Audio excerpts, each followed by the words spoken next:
welcome to New Reading Journey. Jadi seingatku, aku itu belum bikin video pembukaan untuk novel berikutnya yang aku sedang pinjam dan baca dari Ipusnas yang judulnya adalah Kronik Kematian, if I'm not mistaken. Bentar, buka Ipusnas dulu. Yang ini dari Gabriel Garcia Marquez. Ini pada akhirnya aku membaca ini bukan karena aku benar-benar tertarik sebenarnya. Ini tidak aku rencanakan untuk membaca ini. Cuman waktu aku keluar beberapa hari yang lalu, sebenarnya aku lagi proses untuk baca novel All the Light We Cannot See. Dan sebenarnya waktu keluar pun aku bawa bukunya. Cuman aku ngerasa kayak kurang leluasa gitu loh untuk aku baca buku fisik. Terus pada akhirnya daripada aku gabut nggak ngapa-ngapain, daripada aku gak baca apapun, jadi aku memutuskan untuk randomly pinjem sesuatu yang sedang available, yang sebenarnya udah aku antri di Ipusnas. Cuman kayak pas waktu itu, pas aku buka Ipusnas, pas di bagian antrian itu novel itu lagi available satu, terus makanya aku langsung pinjem. Sebenarnya aku nggak terlalu tahu isinya tentang apa, bukan nggak terlalu tahu sih, aku nggak tahu isinya tentang apa. Cuman waktu di Pusnas itu ada antrian, makanya aku antri. Terus juga waktu itu aku belum pernah sama sekali baca novelnya dari Gabriel Garcia Marquez. Bahkan yang Sang Jenderal dalam Labirinnya itu aku belum baca. Cuman waktu itu aku udah antri gitu loh, karena aku benar-benar pengen coba baca bukunya Gabriel Garcia Marquez. Cuman di saat itu aku belum bisa dapat yang ada di Ipusnas.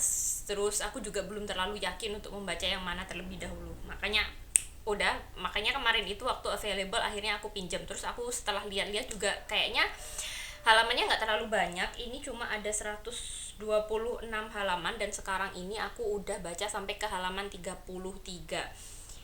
Untuk sekarang aku sedang fokus untuk membaca itu aja. Terus untuk buku yang lainnya, waktu kemarin itu aku ke Perpus Bung Karno untuk pinjem buku lainnya. Sebenarnya aku pinjem 3 novel lain, dan ini belum aku mulai sama sekali. Dan ini ketiganya adalah karyanya Andrea Hirata. BTW untuk Andrea Hirata ini, meskipun beliau adalah seorang penulis yang besar banget di Indonesia, sejujurnya selama ini aku baru baca itu yang Laskar Pelangi doang, dan itu di masa aku sekolah. Aku lupa, pokoknya di awal-awal Laskar Pelangi itu ada filmnya. Terus pas booming banget itu aku pinjem di perpustakaan sekolah. Terus aku baca. Aku juga nggak terlalu ingat sebenarnya isinya seperti apa, tapi sebenarnya bagus sih. Aku rasa bagus. Makanya waktu aku ke Perpus Bung Karno itu aku ngeliat di Perpus Bung Karno itu koleksi novel-novel dari Andrea Hirata itu banyak banget. Makanya aku memutuskan kayaknya udah waktunya aku mulai untuk membaca semua karyanya Andrea Hirata. Jadi makanya aku pinjam 3 ini. Sebenarnya aku juga nggak tahu sih aku bisa menyelesaikan dalam waktu 2 minggu ini atau enggak. Cuman ya udahlah, aku pinjam aja, dan aku nggak tahu aku mau memulai dari mana. Jadi gitu aja sih. Ini bakalan jadi video pembukaan untuk Kronik Kematian dari Gabriel Garcia Marquez. Untuk video-video yang lainnya semoga aku bisa memproses, karena aku sekarang ini masih berusaha untuk menyesuaikan diri dengan kamera yang ini sama lightingnya juga. Dan aku masih menyesuaikan diri gitu loh. Aku masih belum tahu bagaimana men-settingnya dengan baik dan benar untuk menghasilkan video yang setidaknya lumayan. Kayak gitu aja sih untuk sekarang. Aku mau lanjut baca dulu. Tambahan, jadi selain aku sekarang sedang baca novel yang aku pinjam di Ipusnas itu yang judulnya Kronik Kematian, terus sama 3 novel yang ini, sebenarnya di Ipusnas itu aku juga pinjam beberapa buku lainnya. Terutama yang pengen banget aku baca itu adalah novel-novel karyanya Jules Verne. Dan aku tertarik untuk baca novelnya Jules Verne ini karena waktu aku baca novel All the Light We Cannot See, salah satu tokoh utama yang namanya Marie, dia itu suka banget baca novel, dan novel favoritnya itu adalah yang judulnya 20,000 Leagues Under the Sea karyanya Jules Verne. Makanya waktu aku baca itu aku penasaran apakah Jules Verne ini dan karyanya itu beneran nyata atau enggak. Ternyata waktu aku googling itu ada. Terus waktu aku buka Ipusnas ternyata novel itu available dan aku langsung pinjem. Dan di sini sebenarnya untuk novel yang itu dengan judul yang sama itu ada diterbitkan dan available dari 3 penerbit. Yang pertama itu dari Gramedia, yang covernya seperti ini. Ini dari Gramedia. Kemarin waktu aku mau pinjem ini, ternyata yang ini antri, tapi sekarang waktu aku cek lagi udah available. Terus yang waktu kemarin aku buka yang available itu dari penerbit Alex Media Komputindo. Makanya yang ini udah langsung aku pinjem karena aku penasaran banget pengen baca, meskipun aku nggak tahu aku bakalan bacanya kapan. Terus yang terakhir itu dari, entah ini penerbitnya apa, Nuansa Cendekia. Yang ini penerbitnya agak kecil sih, makanya aku nggak terlalu tertarik untuk pinjem yang ini. Kalau untuk Alex Media Komputindo kan udah lumayan, makanya waktu available yang itu aku langsung pinjem yang itu untuk aku baca entah kapan-kapan. Terus juga ternyata ada novel lainnya yang judulnya adalah Journey to the Center of the Earth. Yang ini belum aku pinjem sih. Yang ini belum aku pinjem. Mungkin kapan-kapan kalau aku udah baca yang 20,000 Leagues itu aku bakalan pinjem itu juga kalau emang ternyata aku suka sama karya beliau. Terus yang ini untuk Around the World in 80 Days, ini udah aku pinjem, cuman aku juga nggak tahu aku bakalan bacanya kapan. Gitu aja sih tambahnya. Sekarang TBR ku cukup banyak jadi aku nggak tahu aku bakalan menyelesaikan yang mana dulu. Ternyata aku lebih tertarik yang mana, jadi kayak gitu aja sih tambahannya. Sekarang aku mau lanjut baca.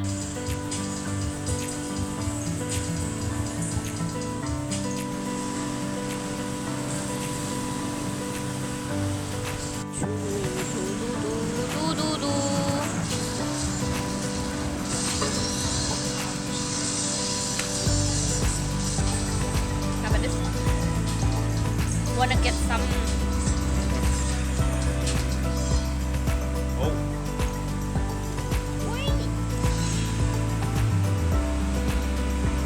you're right.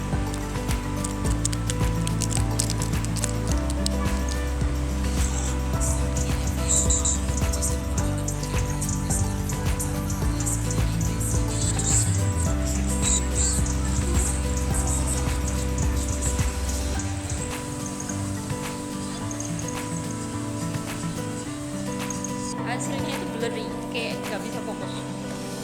Let me show you.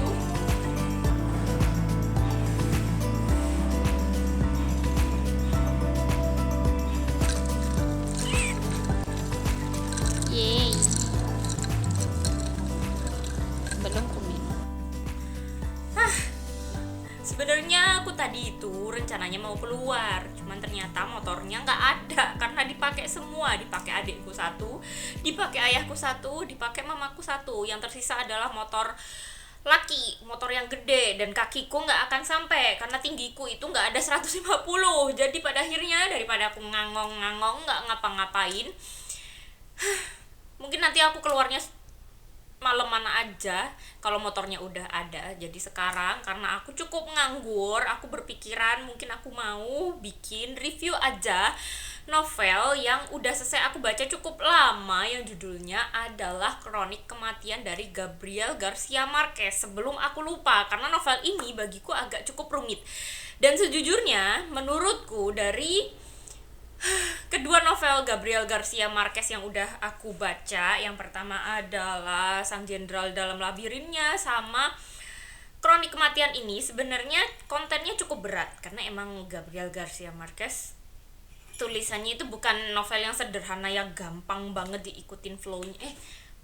Gimana ya menjelaskannya, pokoknya bukan novel yang gampang banget gitu loh, bukan novel populer yang gampang. Yang novelnya Gabriel Garcia Marquez ini cukup lebih serius dan cukup membuat aku untuk berpikir. Cuman kalau dibandingkan dari dua novel yang udah aku baca itu, in my opinion, novel Kronik Kematian ini jauh lebih gampang daripada novel yang Sang Jenderal Dalam Labirinnya.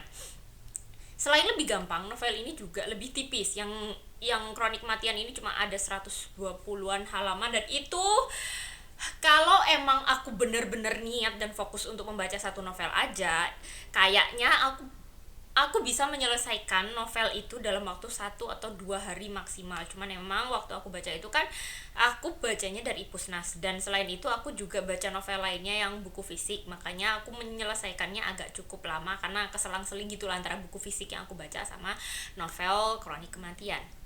Kalau boleh jujur, novel Kronik Kematian ini kan ditulis sama Gabriel Garcia Marquez yang orang Amerika Selatan. Dan di novel ini aku agak kesulitan untuk menghafal namanya. Meskipun waktu aku membaca itu sebenarnya aku bisa membedakan antara tokoh ini dan tokoh lainnya. Aku lumayan bisa, terutama tokoh utamanya. Cuman kalau aku disuruh mengingat namanya sekarang, aku udah lupa karena memang namanya adalah nama-nama Latin, nama-nama orang Spanyol, nama-nama orang Amerika Selatan yang kayak apa ya, Carlos or something else. Wait a minute, let me check apakah masih bisa aku pinjam, karena memang novel Kronik Kematian itu novel antrian ya, nggak antri banget yang sampai berbulan-bulan aku nggak bisa dapatkan. Cuman kadang ada satu waktu dimana novel ini tuh nggak available, jadi let me check. Oh, bisa, padahal jumlah kopinya lumayan sih, ada 13. Jadi di sini nama-namanya itu kayak Bayardo San Roman, Angela Vicario, terus Pablo Vicario, Pedro Vicario, terus ada nama-nama lainnya lah, pokoknya Santiago kayak gitu-gitu loh, yang aku sulit untuk menghafal karena itu adalah nama yang asing bagiku karena aku bukan penikmat film atau telenovela dari daerah sana, maka itu susah banget untuk aku ingat. Jadi untuk review kali ini aku menceritakan garis besar ceritanya aja tanpa aku menyebutkan namanya karena memang sulit bagiku. Kenapa novel ini diberi judul Kronik Kematian? Karena memang inti cerita dari novel ini adalah menceritakan kisah dari Santiago Nasar, if I'm not mistaken, wait a minute, ya, Santiago Nasar, yang dia itu dihabisi 27 tahun yang lalu oleh 2 orang.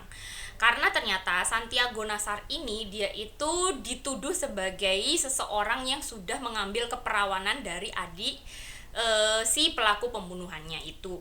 Dan ini ceritanya ini novel ini dimulai dari ketika temannya dari Santiago Nasar atau mungkin tetangganya, anggap aja teman sebayanya, itu kan setelah kejadian Santiago meninggal itu temannya ini kayak merantau gitu loh.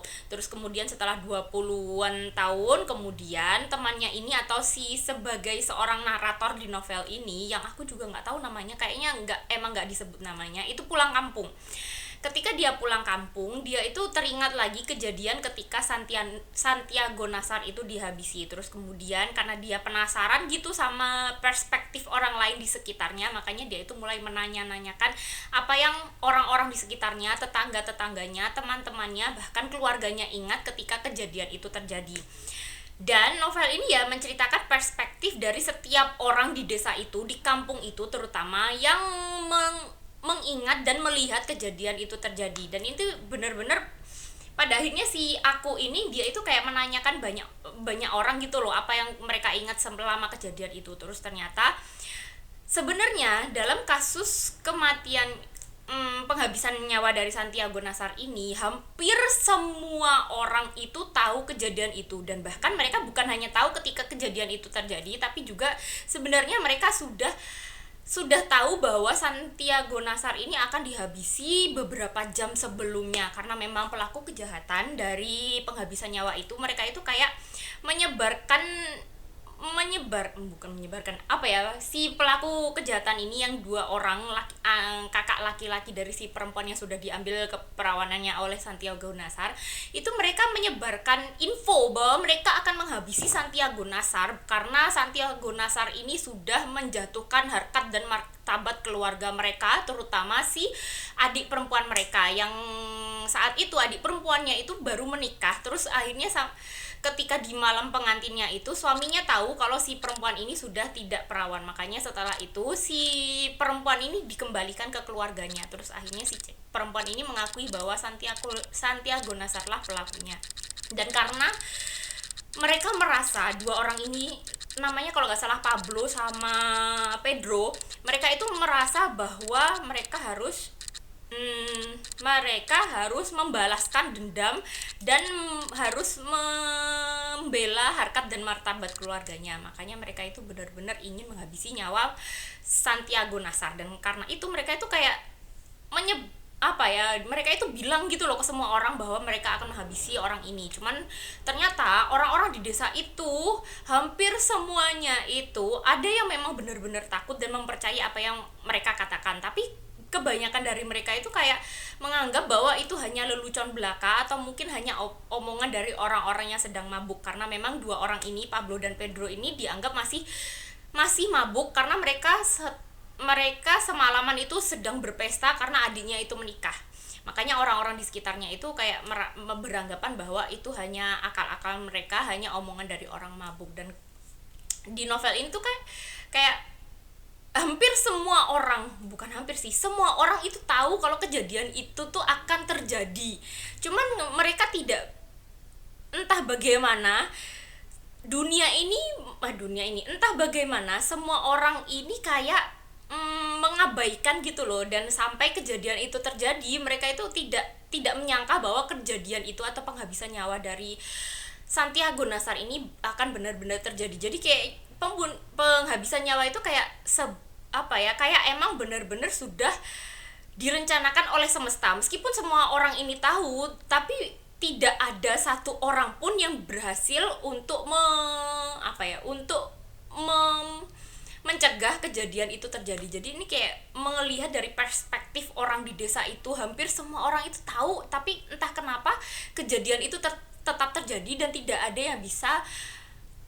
ada seorang pun yang bisa menghentikan rencana dari si kembar untuk menghabisi Santiago Nasar. Sebenarnya novel ini ya intinya seperti itu, dan itu bagiku cukup gampang untuk aku ikuti daripada novel yang apa judulnya Sang Jenderal dalam Labirinnya. Itu kan lebih panjang ceritanya, terus juga alurnya maju mundur, dan aku agak kesulitan untuk mengikuti alurnya yang terlalu maju mundur. Cuman kalau untuk novel ini, meskipun memang ceritanya itu diawali dari si tetangga atau si naratornya ini ketika dia 27 tahun kemudian, cuman untuk cerita berikutnya itu lebih gampang karena memang lebih banyak ceritanya itu berkutat di masa sebelum dan sesudah penghabisan nyawa dari Santiago Nasar. Dan itu kayak range waktu dari setting waktu penghabisan dari Santiago Nasar itu cukup pendek gitu loh. Cuman emang ceritanya agak luas karena memang diambil dari berbagai macam perspektif. Kalau andaikan itu diambil dari satu perspektif doang, ini mungkin bakalan hanya akan jadi cerpen. Cuman karena diambil dari berbagai perspektif, pada akhirnya novel ini jadi lebih kompleks, meskipun emang menceritakan satu kejadian doang sih sebenarnya. Jadi gitu aja sih untuk review novel Kronik Kematian dariku, dan ini menurutku daripada yang satunya ini lebih gampang. Kalau kalian emang mau mencoba membaca novel karyanya Gabriel Garcia Marquez, mungkin kalian bisa dimulai dari novel ini aja dulu sebelum mencoba novel-novelnya beliau yang lebih kompleks. Jadi sekian review dariku, semoga kalian mengerti apa yang aku sampaikan, semoga kalian betah nonton sampai akhir. See you next time, goodbye.